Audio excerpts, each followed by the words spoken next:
अशोक चक्र और अशोक स्तंभ भी, चाहे वो प्रधानमंत्री से लेके सीओ, वीडियो, कलेक्टर सभी उसी का इस्तेमाल करते हैं। तो हम कह दें कि भाई मोहर तो हमारे बिहार का है, सम्राट अशोक का है, तो बिहार का राज चलेगा भारत में।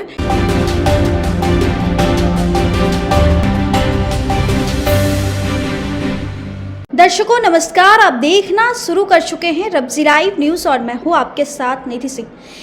देखिए, हमारे ही देश, हमारे ही हिंदुस्तान में हमारे ही हिंदू भाई आखिर खतरे में हैं।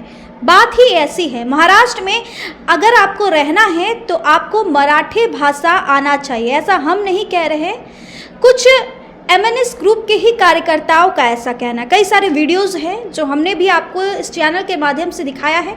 हम सीधे तौर पर भाजपा कार्यालय में मौजूद हैं। भाजपा की ही महाराष्ट्र में सरकार है और इनसे ही जानने के प्रयास करेंगे, क्या अगर एक हिंदू होने के नाते हमें मराठी नहीं आता है तो क्या हमें जीने के अधिकार नहीं है। सबसे पहले मैडम बहुत बहुत स्वागत है। जी नमस्कार। आप भी एक सनातन है, मैं भी सनातन हूँ।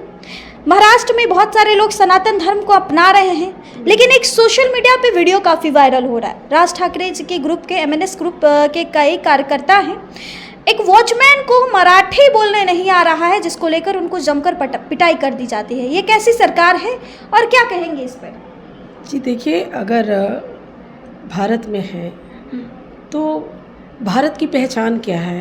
अलग तरह की भाषाएं हैं, अलग तरह के क्षेत्र हैं, गर्मी, ठंडा, पतझड़, हर मौसम है और विविधता में एकता है। यही भारत की पहचान है।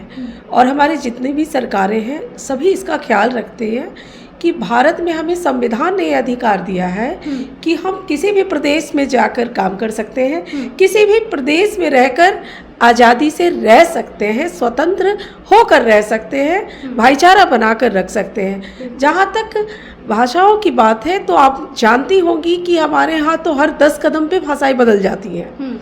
और मैं तो बिहार से आती हूँ और बिहार में तो इसका मिश्रण है, मतलब हर जिले का लैंग्वेज आपको थोड़ा चेंज मिलेगा वहाँ पे। लेकिन उत्तर भारत के ही लोग प्रवेश निवास करते हैं और उनके साथ ही मारपीट का वीडियो सोशल मीडिया पे, ट्विटर पे भी आपने देखा होगा किस तरीके से वॉचमैन को मतलब निंदनीय घटना थी, बहुत ही ज़्यादा पिटाई कर दी। बिल्कुल निंदनीय घटना है और सरकार को इस पर एक्शन लेना चाहिए, क्योंकि अगर हमें इंग्लिश नहीं आती है तो इसकी वजह से हमें साउथ में पीट दिया जाए और हमें मराठी नहीं आती है तो महाराष्ट्र में पीट दिया जाए, तो ये बिल्कुल कहीं से भी सही नहीं है। आपकी ही सरकार है, यहाँ भी तो है, हमारी सरकार है, तो हमारी सरकार जरूर संज्ञान लेगी, उनके पास जाएगी, क्योंकि सरकार जानबूझकर कभी इस तरह का कोई कृत्य नहीं करती। राज ठाकरे जी का भी बयान आता है कि महाराष्ट्र में रहना है, मराठी आपको आना ही चाहिए। नहीं, ये उनका बयान हो सकता है, लेकिन भारतीय संविधान ये नहीं कहता और सरकार संविधान से चलती है। हम लोग भी संविधान को मानती है और हमारी सरकारें भी संविधान को मानती है।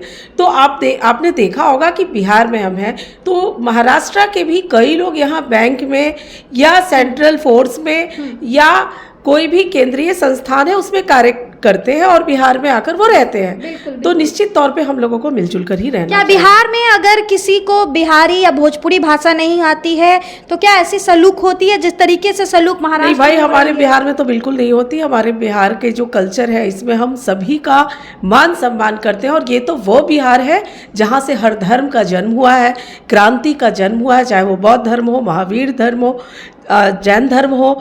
तो और आपने देखा सीता माता भी यहीं की है, वाल्मीकि जी भी यहीं के थे। तो सम्राट अशोक, आप कहते हैं कि किसी भी देश का शासन किससे जाना जाता है तो वो झंडे और मुहर के नाम से जाना जाता है। तो आप इस तरह से अगर देखा जाए तो हमारा अशोक चक्र और अशोक स्तंभ भी, चाहे वो प्रधानमंत्री से लेके सीओ, वीडियो, कलेक्टर सभी उसी का इस्तेमाल करते हैं। तो हम कह दें कि भाई मोहर तो हमारे बिहार का है, सम्राट अशोक का है, तो बिहार का राज चलेगा भारत में, ऐसा तो नहीं हो सकता। अनामिका जी, भाजपा की नेत्री होने के नाते मेरा सवाल आपसे आखिरी ये रहेगा, क्या उन जैसे कार्यकर्ताओं पे एक्शन होनी चाहिए? क्या आपकी सरकार उन पे एक्शन लेंगे? इस तरीके से जो वीडियो वायरल हो रहा है कि अगर आपको मराठी नहीं आता है तो आपको जमकर पिटाई कर दी जाएगी, इस पर आपकी क्या विचार? देखिए, निश्चित तौर पे कार्यकर्ताओं से भी अगर गलती होती है तो उन पे भी कार्रवाई होनी चाहिए, ये हमारी मांग है। क्योंकि हमारे कार्यकर्ता हो या किसी और के कार्यकर्ता हो, अगर गलत करते हैं तो इस गलती की माफ़ी नहीं है। चलिए, अगर कोई भी दल में हो आप, पक्ष हो, सत्ता पक्ष हो या विपक्ष के दल के हो, गलती अगर आप करते हैं तो आपको माफ़ी मांगनी चाहिए और आप पर कार्रवाई भी होगी। खैर, इस वीडियो के माध्यम से आपकी क्या प्रतिक्रिया होगी वो कमेंट में ज़रूर दीजिएगा। बहुत बहुत धन्यवाद।